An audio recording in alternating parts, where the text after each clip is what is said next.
Ladies and gentlemen, welcome back to Royal Instinct. Today, we're going to be looking at a couple of videos about how social media and internet culture, internet fan culture, has ruined football. A pattern that I'm slowly noticing is everything online, the discourse between fans is all about banter, right? And traditionally, like that's what football's for. You work in an office, and football is a great way to bond with your colleagues. You have a group of different people from different backgrounds supporting different teams, and football is one thing that brings them together. And normally on the Monday morning, you come in and you'll discuss the results over the weekend.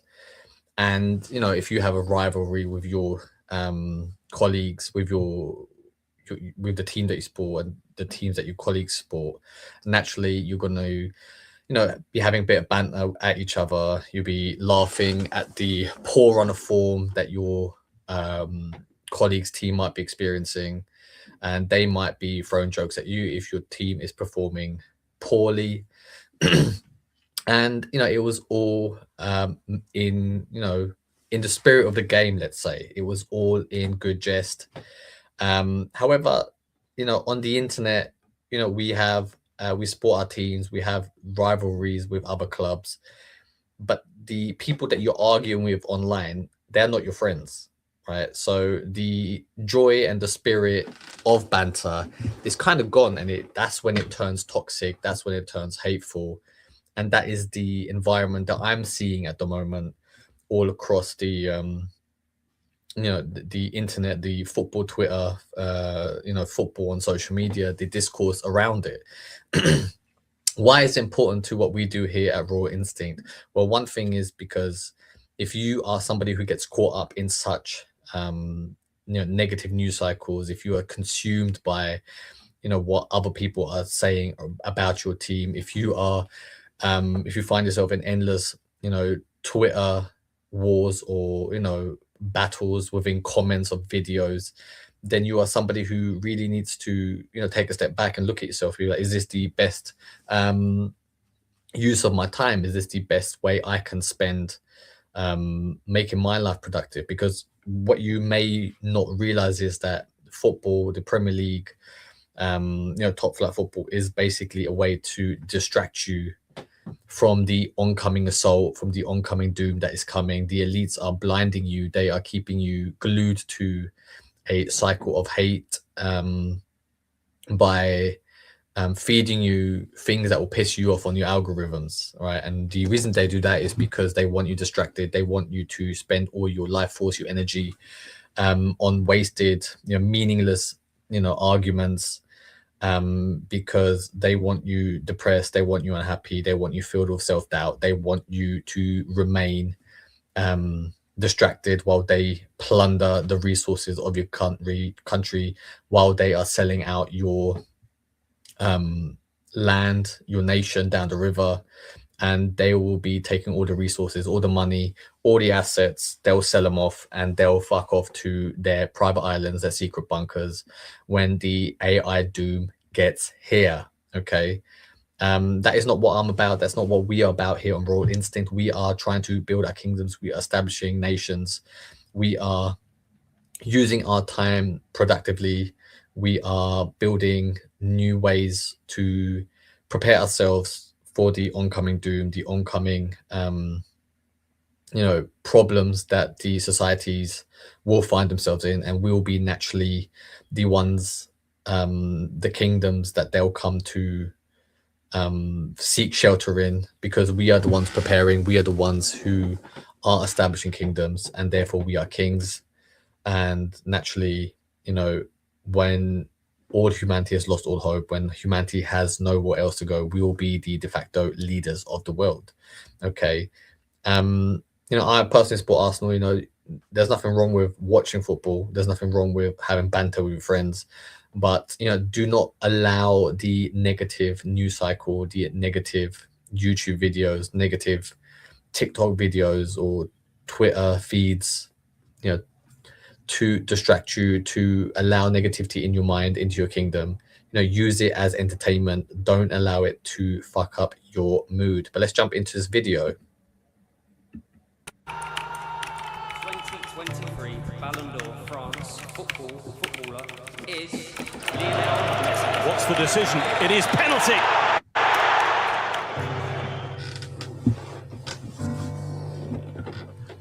Imagine this, it's the 89th minute, the score is tied, the stadium is trembling under the weight of anticipation, the ball is whipped into the box, the striker rises above the defenders, meets the cross and buries it in the back of the net. The crowd erupts, it's chaos, it's raw, it's football. Now, picture this moment through a different lens, a lens not of passion but of pixels. Instead of the deafening roar of the fans, you hear the click of keyboards. Instead of celebrating, millions of strangers online are dissecting that goal in real time. Was he offside? His first touch was poor, overrated, fraud. That's the world we live in now, a world where football... What he's highlighting there is that, people at the click of a button, at the click of their keyboards, are able to express their opinions straight away. And a lot of it is just to negate the, positivity that the goal might have been in. They do it in order to win good feelings for themselves. They're trying to be dominant. They're trying to be superior through their team that they support. They're trying to get higher status through the team they support. And when a team is performing badly, like Tottenham Hotspur at the moment, the fan base turns toxic, turns negative, and they start cannibalizing each other. It isn't just played on the pitch, it's played on screens and comments and through algorithms. Football used to be simple, it used to be about moments that lived in the hearts of fans, not in highlight reels. We've traded emotion for engagement, authenticity for algorithms, passion for posts, and it begs the question, has social media ruined football or have you allowed it to? When was the last time you watched a game without checking your phone? When was the last time you formed your own opinion about a player without being influenced by a... Yeah, a lot of the time, the way we consume football now, the way we watch football now is with our phone in our hand, watching other scores of other rival teams, seeing what other pundits are saying, what our favorite YouTube content creators are saying. We need to get back to what the joy of the game was. We need to get back to how it was supposed to be enjoyed, how it's supposed to be consumed, and not get filled with this negativity. And a big part of this is YouTube commentators, YouTubers who weaponize the football teams that you support against you. You have people like on TalkSport, like Jamie O'Hara, who is just rage baiting Arsenal fans. James Cundy is doing the same, being like how terrible Arsenal are when we're clearly the best team in the country right now. And they're doing it because it gets them more views, and the more views that they get, the more views they're able to generate, the more money that those presenters are making. Okay, so they are incentivized to spread hate, to allow them to piss you off, and the more you buy into it, the more you buy at it, the more successful those media companies become. However, you as a consumer, you as a fan base, you lose out because you get stuck in a negative loop. A viral tweet or a trending video. We've become prisoners of the platforms we worship. Fans no longer just support their teams, they curate their fandom. It's not enough to love the game, you have to prove it. Online, your opinions are currency, your hot takes are status symbols, and your loyalty is measured in likes. Yeah, there's that word, status symbol. So a lot of it, what fan discourse is about gaining status. It's about being superior to other supporters. When in reality, look, I support Arsenal, right? And we've had great years during the early Wenger era, and then we had dark days up until now when that trend's kind of reversed. So I know what it's like to be supporting a team that's doing crap. However, you can't allow that to regulate your emotions, right? And if you are somebody who football is your life, okay, you really need to step back and be like, is that the correct way to live? Right? Could I be doing something better with my time? Or even, is this the moment that you become a YouTube content creator yourself? Yeah, because you might as well cash in, if it is truly your passion, make money online. At least you can then use that money to then better your family, better your people that you love, create a community that is not toxic, right? Be a rival to TalkSport, be a rival to, Arsenal Fan TV. all these media companies that are weaponizing your joy for football against you by spreading negativity and hate. And retweets. Football fandom has become a performance, and in this endless performance, we've forgotten how to just feel. Social media has turned football into a game of moments, not the kind of moments we cherish, the kind that make you stand up and scream, but manufactured moments. 10-second clips that rack up millions of views but tell you nothing about the game. Think about it, a player scores a hat-trick, but all anyone talks about is the missed penalty. A midfielder dominates the game, but a single misplaced pass becomes a meme. Social media doesn't care about the 90 minutes, it cares about the 9 seconds that will go viral.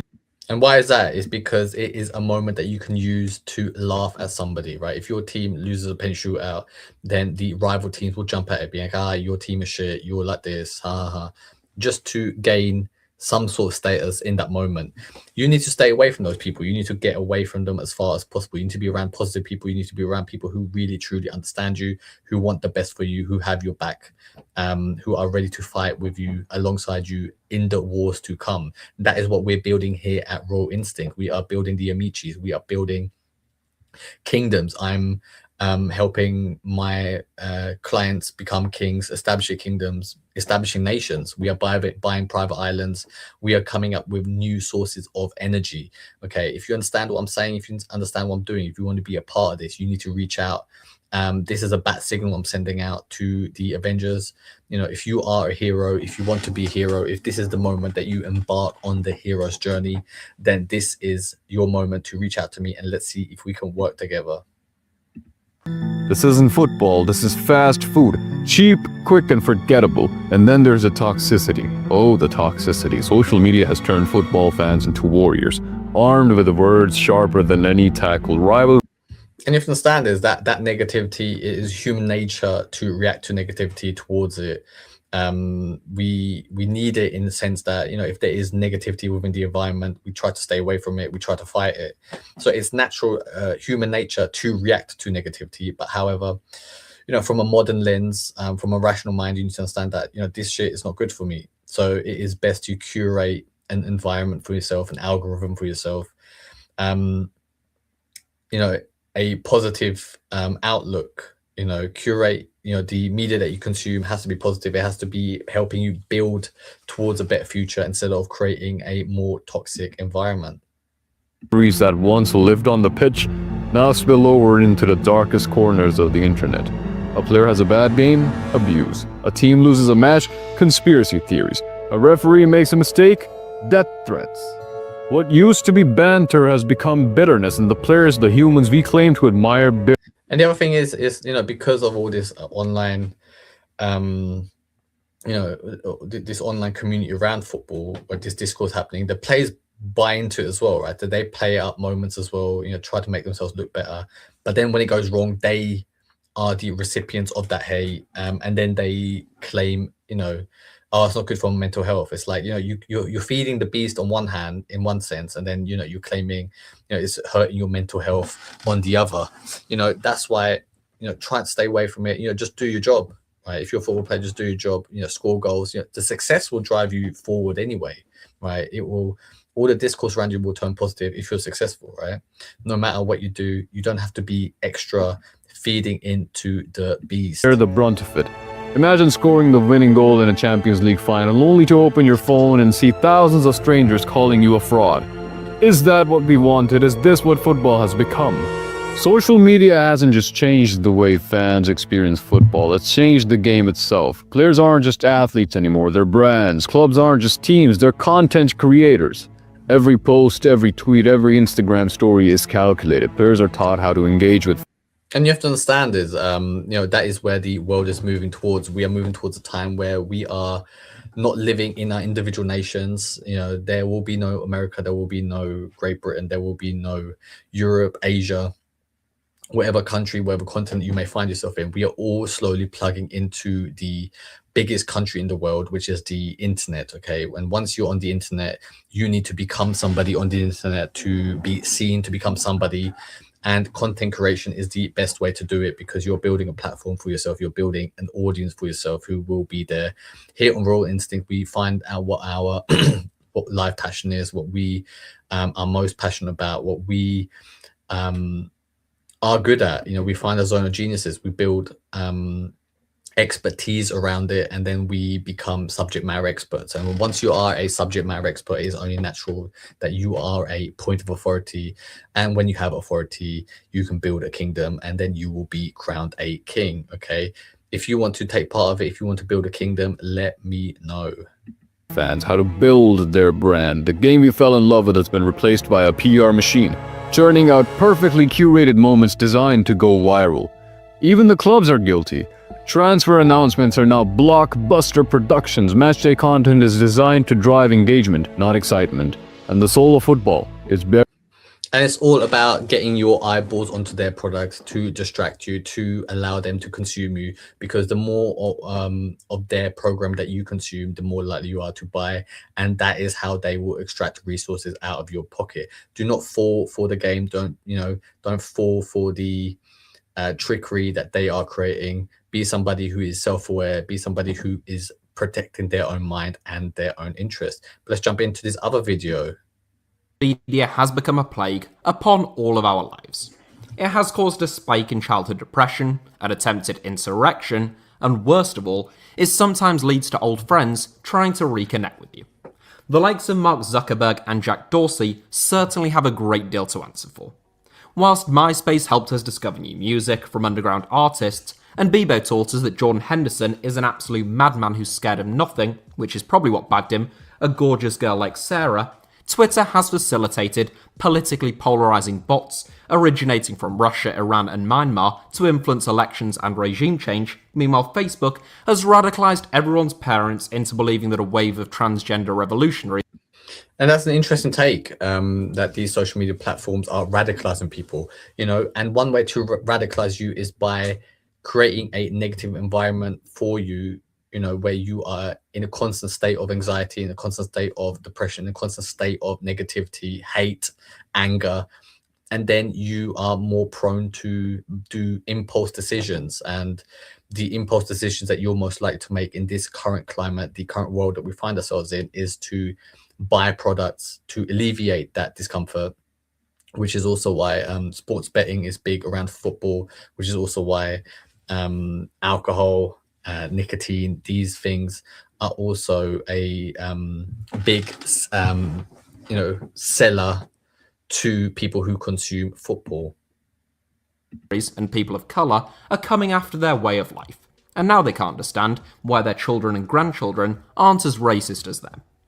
Even the platform upon which I'm airing these grievances, and the one in which I make my living, is not without culpability, and you could quite legitimately accuse me of biting the hand that feeds me. YouTube has a recommendation algorithm which has promoted cranks and conspiracy theories even to those with no interest in them. It has allowed Logan Paul to retain some degree of relevance within an online sphere, and they demonetized a load of my videos because I mentioned World War II. Yes, social media is often a veritable smorgasbord of... We don't use YouTube, we don't use content creation here at Raw Instinct to make money. We use it to find the people who think like us, the people who understand us and are most likely to have similar values and similar beliefs. Why is that? It's important that we build communities. It's important that we all come together, like-minded people, building solutions for the problems that are coming, instead of tearing each other apart just because you support a different football team. Bad ideas. In a world where clicks are king, truth is an afterthought, and the idea of actually having any fun online has been consigned to the dustbin of time. As with any facet of society that is as far-reaching as social media, it is only natural that it has encroached upon, if not entirely engulfed, the world of football. For the record, I'm not just talking about the spate of vile online abuse that we have seen directed at black players particularly within the English game over the last 12 months, though that is disgusting. Where it had become unacceptable on most terraces to throw fruit at black players, do monkey chants, or throw around the N-word since the 1980s, with a few very notable exceptions, it appears that all those established social norms no longer apply on social media. Of course, this is an issue that extends far beyond football, and it often irritates me when people say that football has a problem with racism. Well, yes, it clearly does, but Yeah, I mean, football is, you could say, a microcosm of the greater wider community, the wider online discourse. So if there is racism in football, that means there's racism in society, and it's usually because the people living in that society, in that nation, are fed up with how the country is run, how the governments don't protect their borders and are allowing immigration, the fabric of the nation, to deteriorate. Football does not exist in a vacuum. The idea that you can combat racism in football without addressing racism in our press and parliaments in particular is frankly laughable. One more quick point on this, despite the fact that I just said this isn't primarily what I'm referring to in the context of football, I keep hearing people claim that the problem with online abuse, whether that's racist, sexist, homophobic, or whatever else it might be, is a problem associated with online anonymity. I can only assume that these people have never been on Facebook.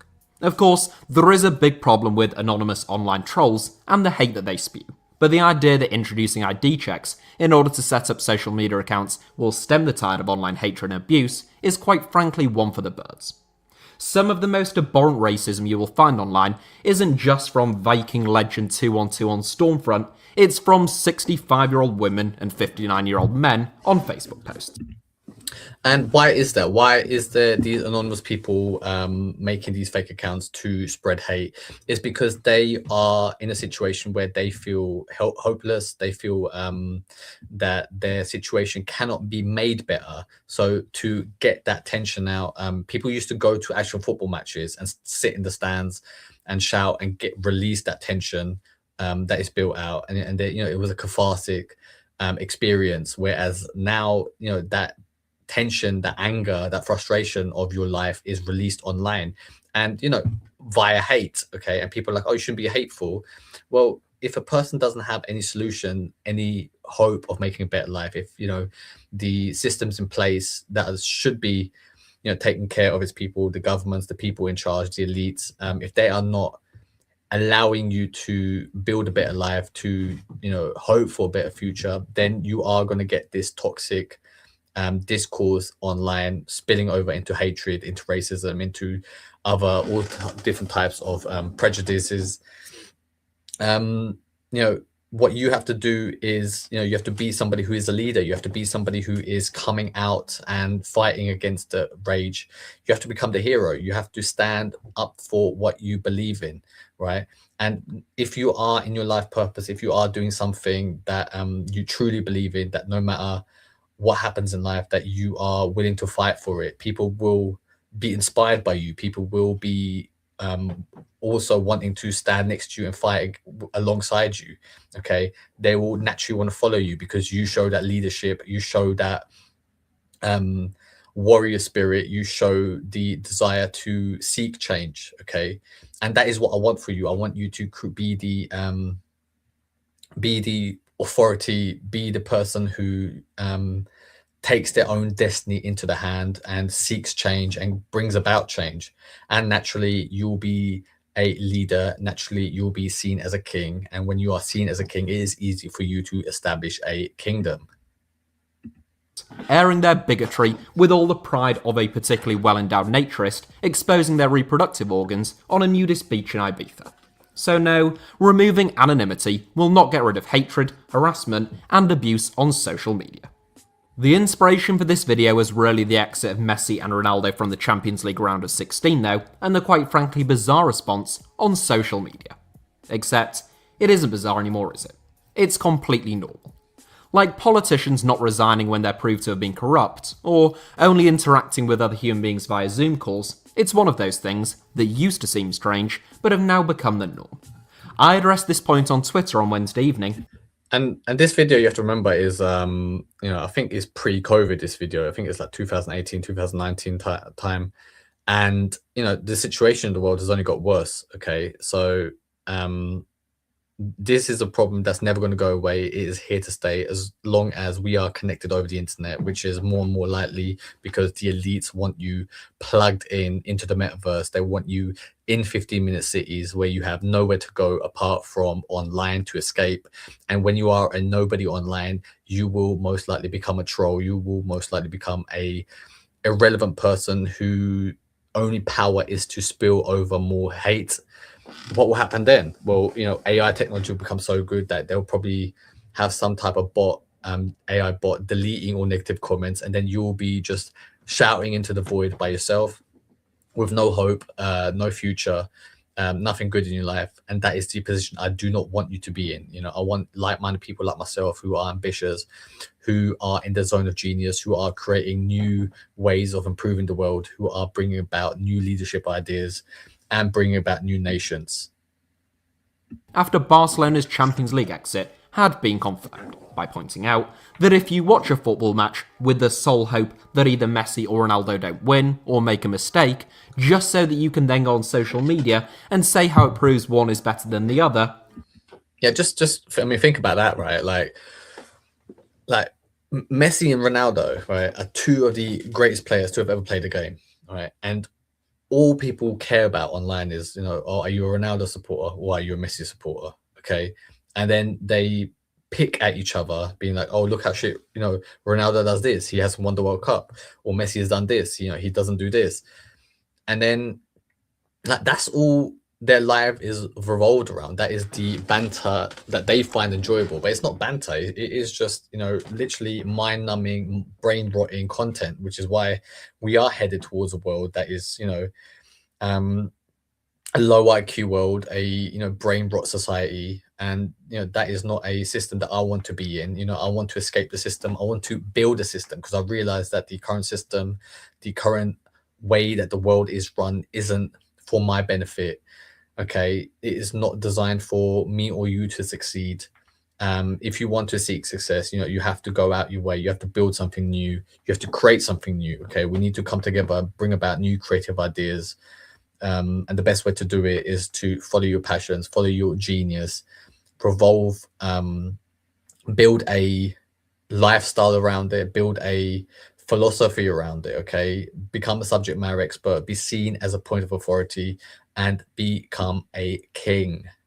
You're not a football fan. It's not the first time I've expressed that sentiment. I think I've said it on this channel in the past, but it's a point that it can't hurt to repeat. Especially since this kind of behaviour has become so normalised. I mean, imagine if you actually was to get that fucking haircut. Like, what a retard. Like, oh, look how cool I am. I'm getting fucking Messi in the back of my head. It's just like, do you know what I mean? Like instead of wasting all that time doing that, just, get a normal haircut and then get on with your life and do something productive. That I don't think people often take a step back and think about how bizarre it actually is. Okay, let's jump into this other video I wanted to show you. And football has probably never been discussed more than what it has been today. Every match is dissected with stats that covers the entire pitch in incredible detail. Every touch is clipped and put on a YouTube or TikTok compilation. Every opinion is broadcasted instantly by the main pundits on Sky Sport to your dad on his Instagram live. And yet, football understanding appears to be worse than ever because of the... And it's not even just football understanding. It's like, like before, football used to be, one game a week.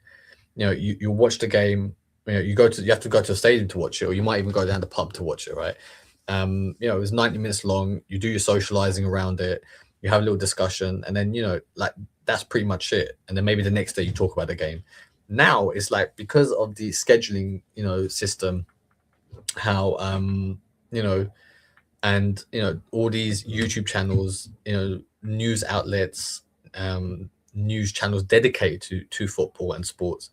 It's 24/7. It's like, what I mean? And then when you have it on Twitter, you literally, your phone's blowing up every time, someone else chats shit about Manchester United, or every time someone says something wrong about Liverpool.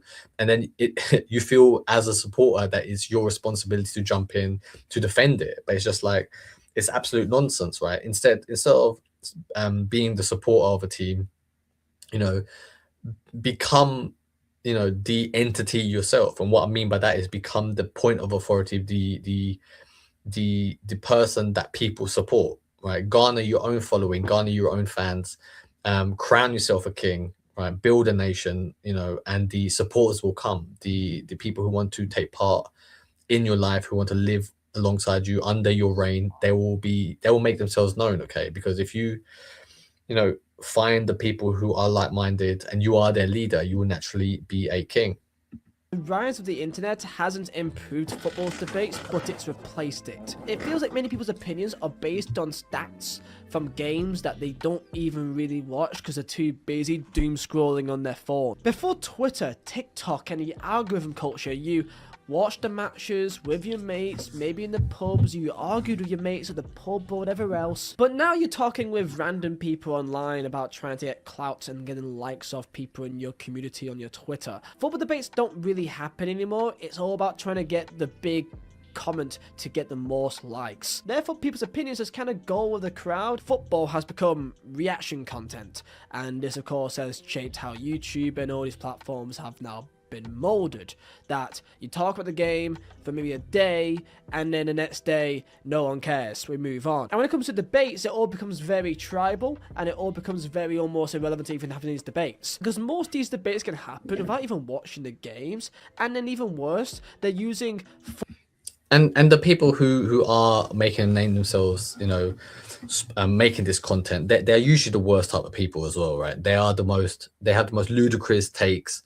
They have the most furious takes, because you know they are trying to rile you up. They're trying to piss you off on purpose. They are making you, you know, they're trying to get a reaction from you on purpose, because if they get a reaction from you and it causes a negative comment, some engagement in there, in the comment section, that person who's making the content is ultimately the winner, right?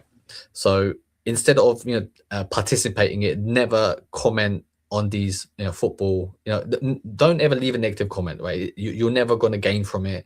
It will only increase the hate in your life. Instead, you know, do something good, turn it off, and build something for the betterment of humanity. Mob and SofaScore and all these sites to judge of a player's rating in a game without even watching the game and basing their opinion on it. One thing for me that I've realized, especially with Instagram and Twitter, is that there's this idea of like standing. For the most part, does it appear to be based on teams from their team that they support, their community, whatever, but like a specific player. You go on football Twitter and you see people with a Saka AVI or a Yamal AVI or Ronaldo or whatever else, and it's like you're not arguing like football, you're defending a brand almost. You see this all the time on social media, if it's on TikTok, Instagram, Twitter, that you're not even talking of real humans, it feels like anymore. I'm almost convinced that half his accounts aren't real humans, because I really hope it's not, because it must be really weird. These kind of agenda accounts for a certain player, for example, let's say like Lamine Yamal or whatever else. Let's just say Ronaldo, for example, your Ronaldo stand accounts, there's a million of them. Cherry picking stats, ignoring context around things that may make them look bad, and then almost they rewrite matches in real time and display things in a way that no one else sees, but it suits their narrative. And because there are these people that seem to support a player rather than a team, it's almost like if he's it's becoming into a point where instead of supporting a team, people just worshipping players, and they see these players, especially Messi and Ronaldo, as their god, and their god cannot do no wrong. Okay, and anybody who says anything against their god, if you're against their god, you are the enemy, and they will come out and destroy you via hate, via negative comments. You know, it's like Nietzsche said, God is dead, and now people are trying to fill this void with different with different avenues of meaning in their life, replacing it with football, replacing it with the support of a player. You know, that player, Cristiano Ronaldo, right? You supporting Cristiano Ronaldo is not going to benefit you in the slightest. He's becoming a billionaire, while you are slowly rotting away, you know, becoming a doomer incel in your room. That is not the life I want from you. Instead, I want to, you know, I'm not doing this to fucking become famous. I'm doing this to find people who I can meet in real life, people who I can build with in real life, you know, build multi-trillion-dollar companies, build nations, you know, buy billion-dollar islands, and build the infrastructure, you know, new technology for the world to use, for the world to consume. If you want to take part in it, if you want to find your zone of genius, if you want to be worshipped like a king, then you need to work with me, and we can build together. Doing well, he's world class, but if he's not doing well, it must be the system's fault, or the manager's fault, or the team's fault, and he must go. And that's why it's almost pointless, because you can't debate with these people because there's not debate dies when they fail to realize that they could be wrong. But this is the same thing that can be said with almost anything. This isn't just a football thing. This is just a social media thing. No one is allowed to be wrong. No one is allowed to change their opinions on things, because apparently changing a stupid person's thought process is, if you change your opinion on something, you must be there for a week. Which, if anything, just shows growth. But then there's the things these people talk about, because people don't give a fuck about growth. People think about winning now. They want immediate satisfaction, gratification. They want you to be their god, to lead them. Okay, people are looking out for a hero. People need a hero. People want you to step in and take control and lead them to a better future. People don't trust themselves. Okay, most people don't have the. People have the desire to want to become great, but they don't have the know-how. They don't have the confidence. They don't have the self-trust to be able to do it. That's why you have to garner that self-trust and eliminate self-doubt, eliminate all fears within yourself. Because, like, if you think about like what enlightenment is, right? It's like, you know, when the people tell you to meditate, they you know, meditate and listen to the chatter of the negative voices in your head, right? Okay, all the you know, egotistical voices in your head. But if you remove all the negative aspects, right, then you are, right, just somebody who is who can go out into the world and attack it in a way to bring about the vision that you have of the world, right? Right, you'll be able to achieve all that you ever wanted, all the goals that you ever had, if you are able to eliminate self-doubt, eliminate all the fears, if you're able to go into the darkness without any worry, without any hesitation. And that is the point I want you to be at. I want you to be able to be somebody without any self-doubt, who can go into the unknown, who can bring about new ideas, bring about change, and therefore the world will rejoice and crown you as a king. Data is there. So much data. XG, XA, drills run, pressures, field tilt. All these are useful bits of information if you're a coach, but for us as normal people, like... And people use these data to then bash each other, you know, be like, oh, hi, your player's shit because he only produces so much XG per match. It's like you seriously get a life at that point. Like, who the fuck cares, right? You need to be out there. You need to be building system. You need to be building a better world for yourself and the people around you. Don't get sucked into this XG debate. Let's go back to this first video. Hashtags and marketing campaigns. Remember when rivalries were about the game, when it was about the 90 minutes, the tackles, the goals? Social media has reduced rivalries to petty arguments and endless debates. The Messi versus Ronaldo debate isn't about their greatness, it's about who can shout the loudest online. Derbies aren't about local pride anymore, they're about trending hashtags. Social media has taken something pure and turned it into a spectacle. Take any player, if they score a last-minute goal, they're a legend. If they miss, they're a fraud. One moment defines their entire career because the internet needs a narrative to sell. And the worst part, these stories stick. They seep in. And that's where it comes down to it. The internet needs a narrative to follow. Right, most people don't have the agency to determine their own life, to build a story for their own life. Most people don't have that ambition. Most people are too afraid to do it, so they'd rather you know, just watch somebody else live out their story and vicariously get the feeling of success through them. Okay, the same with porn. You know, you're not actually getting the same pleasure of fucking a woman through porn. You're just watching someone else do it, and you're rubbing your cock to it. You know, it's not, you're not experiencing that for yourself, right? Okay, you're getting some sort of pleasure in your brain, but you're not getting the pleasure that you were meant to get. Don't succumb to being a bystander in life. You know, this is the moment where you decide whether you want to stand up and fight, whether you want to be the main character, whether you embark on the hero's journey, or whether you fade away and become irrelevant, where you become a nobody, an NPC, a background character. The decision is yours, okay? If you have that self-confidence to go forward, I applaud you, I encourage you, and I hope to see you at the top. To our minds, and before we know it, we're not even watching the game, we're watching the story. We've become addicted to these narratives. It's not enough to watch Messi and Ronaldo play. We need to pit them against each other, dissect their every move, and decide who's the GOAT. It's not enough to appreciate a young talent like Bellingham. We have to declare him the next Zidane or label him a flop before he's even 25. Football isn't about the game anymore, it's about the headlines, the hot takes, the hashtags, and in this obsession with narratives we've lost sight of the truth.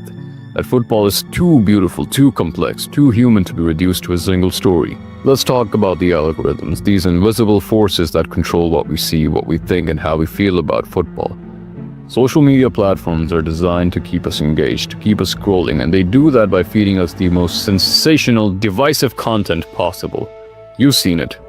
And all this sensationalism will tire you out. It will make you more numb over time, right? Whereas more and more extreme headlines will be needed to get your attention. So it's creating a dangerous world. It's creating a world that is built off rage, built off sensationalism, built off trying to piss you off, okay? And whoever pisses you off the most, that's who gets your attention.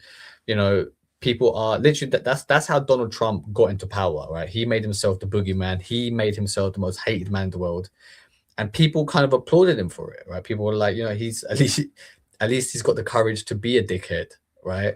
And then, you know, people were watching, like, what's he going to do next? So it became a fucking TV show for most people.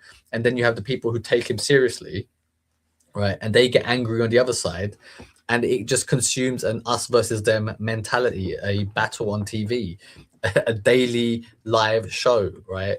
And people buying into it. And you need to break that cycle. You need to understand that that is not the best way. That's not how the world works. And instead of fighting against it, we use all these tactics for ourselves to bring about change, right? By becoming the main character of our lives and gaining followers, we become kings. And when we are kings, when we are rulers, fighting alongside each other, building nations alongside each other, it's only right that we get all the success that we deserve, because we had the foresight, because we had the the bravery to go out there and take what is ours, okay?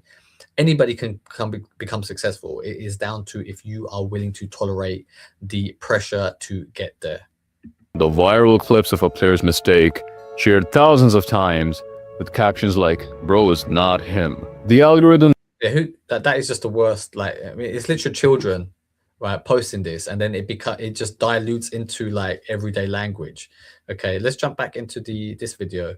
Not that necessary. And stats are now used to end conversations, to mock opinions, and just to farm engagement with whatever community that you're in. A lot of people in the footballing world just reduce football to spreadsheets. But yet online, the most loudest voices you hear are people with a screenshot, and therefore proving that their opinion must be right because they picked the best 2-3 games for their stand player, and then picked 2-3 games for some other rival player. Football analysis is now 30 seconds of fast cuts, some buzzwords like low blocks, inverted fullbacks, half spaces, high press, low blocks, false nines. For me, I like to think that with my videos, I try not to come across like I think I know football more than you. I just kind of give my opinion on things. I'm more of an opinion thing than a statistical, analytical data. This guy's a big YouTuber. He's got a big following, but he doesn't have the self-confidence to conduct himself as a king. He is trying to paint himself as the everyday man. Here at Raw Instinct, we don't paint ourselves as everyday man. We are gods. We are kings. We are going beyond what humans are capable of, okay? We do this because that is what humanity needs. People need a story. People need a narrative greater, beyond themselves, something that they can get behind. And that is why I am declaring to leave the system, to build my own system, and to bring the best talents about, okay? I'm looking for 100 kings. I'm looking for 100 people to build with. 100 kings alongside each other, fighting, building kingdoms, preparing for the doom that is coming, to become the default leaders of the world, the de facto rulers of the world. If you understand what I'm saying, if you understand what I'm doing, then you need to reach out to me and work alongside me. Driven person. I do think some of the data is necessary, especially if you are a coach or if you're someone that's looking at players detailed for transfers and so on and so forth. Of course it's useful. I just think that it just dominates debates and it stops any kind of communication. I don't think it should be the entire argument. It should just be like an example to showcase. But because it's almost harder to explain how a player is doing without these stats, it almost feels like that's the only way you can now really debate now. And therefore there comes the death of nuance, where either a player is either a genius or a fraud, he's either world class or he's finished, and there's no real middle ground here. And you can see that this online hate is also affecting players themselves, right? Because that pressure, because the players themselves consume social media and are watching everything that is being said about them online, they then go into the following match with that pressure, that that those negative comments ringing loud in their ears. And if it's constant, if the player is not mentally strong enough, they will suffer because of it. Okay, and there are many players, you can look into, in the past, who have bought into that negative sentiment and is brought up, and it has ruined careers. I fall victim to this, and I'm also a part of the problem. Football doesn't typically work like that. Form can change, systems can change how a player is doing or how a team is doing. So when a team is doing really poor for a month or two, they can eventually kick things on. Florian Wirtz, of course, is seen as a fraud right now, but in a few months he may be able to pick things up. And I'm a part of this problem, and I do understand that nuance and understanding and grey areas doesn't really bring likes and attention. Outrage does. Being a bit more dramatic, being a bit more vocal, that brings the views, that brings the likes, that brings the attention to TikTok. I think other people go a lot more further than me, but I do understand that this is also part of the game that I'm also very much involved in. The one thing I've also He has a choice. He doesn't have to subjugate himself to these low standard of commentating. If you play the game for views, if you play the game for clicks and subscribers, then you are not doing it correctly. Okay, it is not about the quantity of viewership, it is about the quality of viewership. That is why people who follow me, people who subscribe to me, tend to be very highly educated. They understand what it is that I'm trying to do here. They understand what I'm trying to build here. Okay, we do not swim with the peasants who comment on videos just to produce hate, just to cause division. We are rising above it. We are standing up for what we believe in. We are coming up with something new. We are building nations. We are conquering land. We are conquering territory. If you understand what I'm saying, if you understand what I'm doing, then you need to also build your kingdom. I encourage you to do it, and I want to hear your success stories. Say is that when it comes to my football team with Burnley, I like to think that I'm not tribalistic. Many people online feels like they've... And finally, let's jump into this other video that I wanted to show you about football tacticos. Worst thing to have ever happened to football. Football Twitter is the worst thing to have ever happened to football. We now live in a world where football fans have this weird parasocial relationship with footballers and the footballing establishment. I sound like raw. Because these fans are seeing these players as an extension of themselves, as the god who will lead them to a divine, better future. Jennings. Football fans talk about footballers like they are a piece of property that they have ownership over. And said footballer must abide by the made-up fantasy of how they, the football fan, thinks a footballer should behave. And when they don't, they speak about them like they're a piece of dirt at the bottom of their shoe. A timely example is Jude Bellingham, and a lot has been made of Jude Bellingham in the last couple of weeks, and I don't want to actually go into it right now because I'm going to speak about him in context later on in this particular episode. Now, I'm not going to sit here and pretend as if I don't know that football fans are important. Of course, football fans are important because we only need to look back at the pandemic a couple of years ago when footballers were playing in empty stadiums with zero atmosphere and the broadcasters were dubbing fake crowd noises over the football matches that were being played. That was a terrible, terrible, terrible time. Without the fans, nobody's going to buy the shirts, buy the merchandise. The fans are the main drivers of football. They're the main drivers of the sport, okay? And if they are able to grab their attention, right, then they control the narrative, they control the eyeballs on their own team, which is why you're even seeing football teams hire their own, social media directors, and all they do all day is just tweet online, trying to be part of the banter, to try and get one over other teams, to get that attention for their own fans. buy the food in the stadium, come to the stadium, and bring the atmosphere that makes the game what it is. Like, for a brief second, imagine Lionel Messi winning the World Cup in 2022 with no fans in the stadium. Imagine that historical moment being played with nobody in the stadium. Football simply does not exist without us, the fans. The everyday person wants the escapism and the emotional relief that comes with supporting your club and your country. I've been saying this for such a long time, but the pandemic really changed society and changed the world forever. And I feel like since the pandemic, the reach of social media has changed the way that we consume football drastically. Everything is now about rage baiting, clickbaiting, and antagonizing opposition fans and having dishonest. It's literally like they're just trying to poke at you at all times to try and gain a reaction from you. And if you do react, then you are playing into the game, and they are becoming more and more wealthier because they're able to monetize your rage. Conversations around football, all in the name of content and engagement. And football Twitter is to blame. So you get these individuals that frame themselves as tacticos and in the knows, and they discuss and talk about the intricacies of the game as if they are there in the boardroom, as if they are there in the changing room. They share their opinion, and because when you present your opinion with absolute confidence, people don't question it. People, then see you as a point of authority.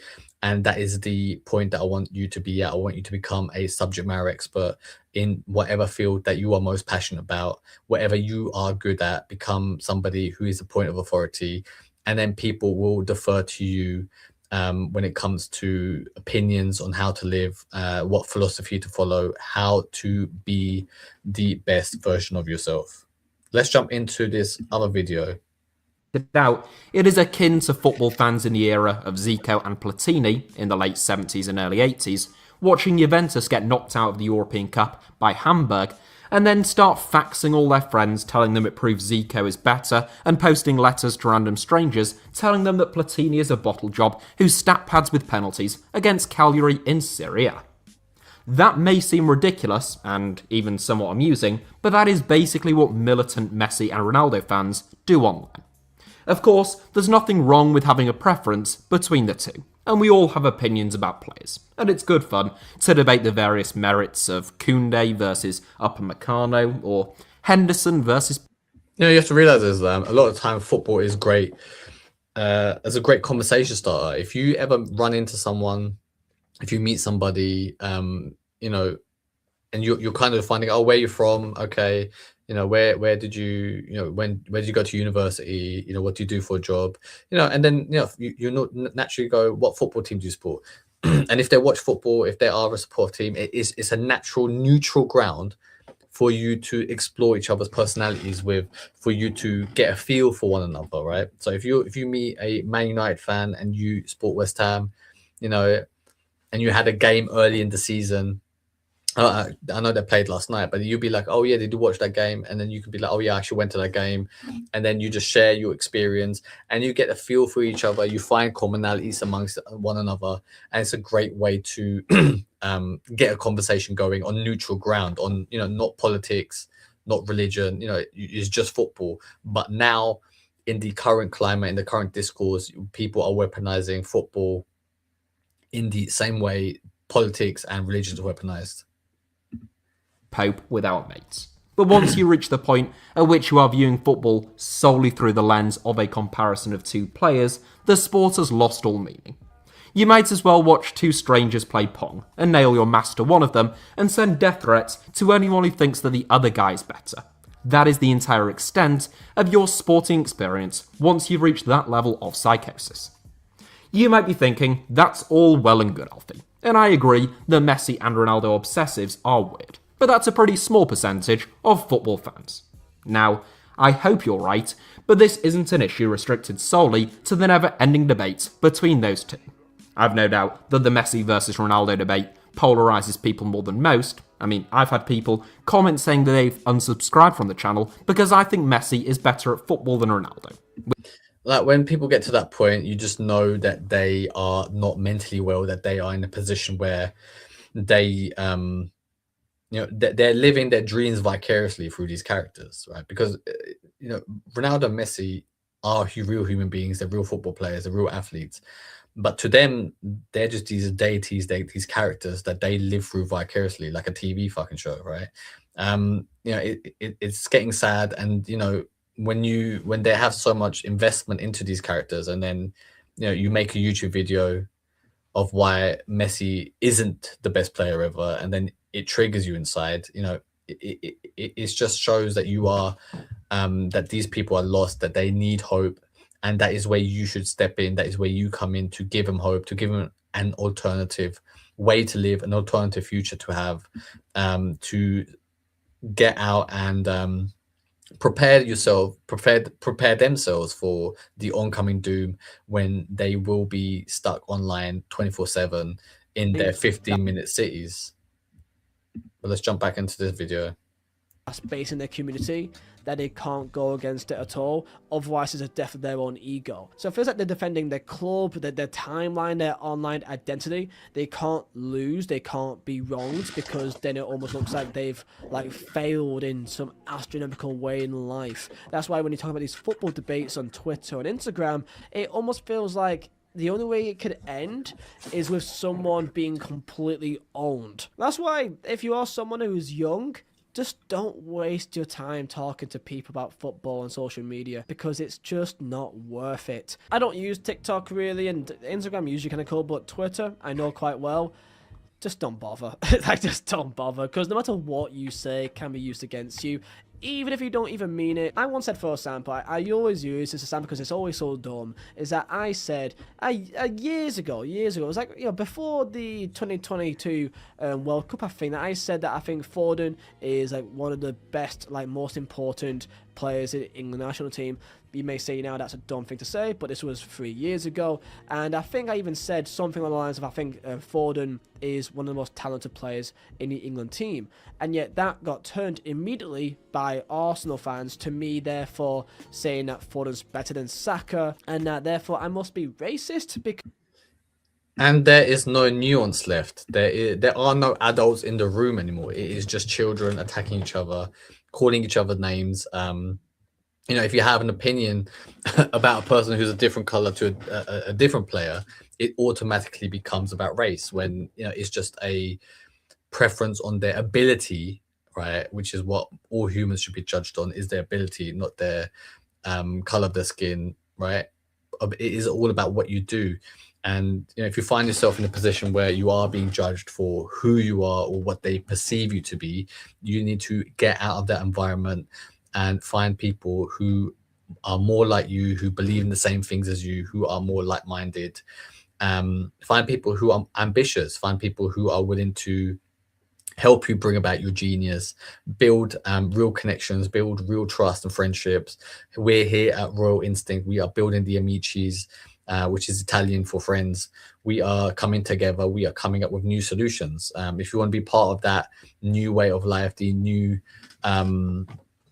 new group of people that I'm creating, then let me know and let's work together.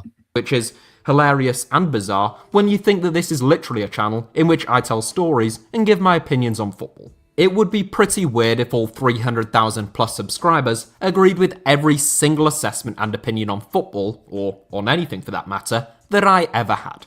But it is broader than that. Just look at how partisan people have become. Let's jump into the other video. I prefer that one.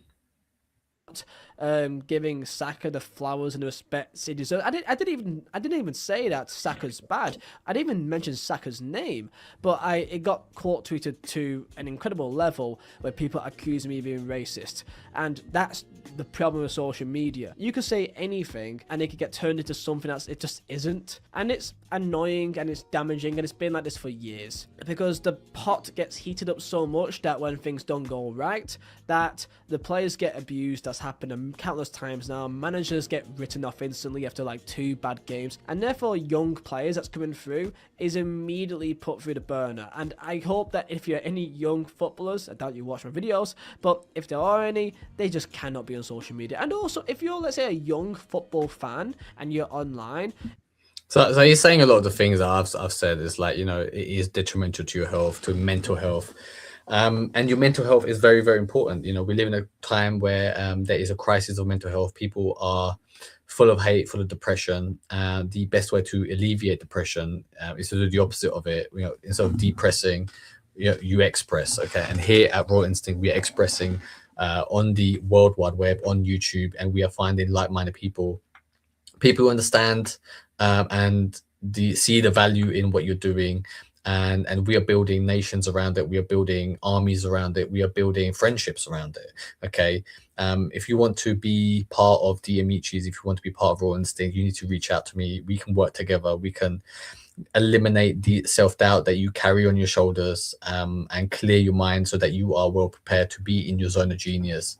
Because it's important, you know, once you are in your zone of genius, you are ready to see insights, see things that other people can't see, bring about new knowledge, you know, to alleviate and further human knowledge. And that's what we're all about here. Okay, we are the drivers of the future. We are the kings in the making. We are the people who will be taking over and being victorious. Okay, and if you want to be part of that, you need to let me know, and let's see if we are a good fit. But that is it. Thank you very much, and I will see you soon.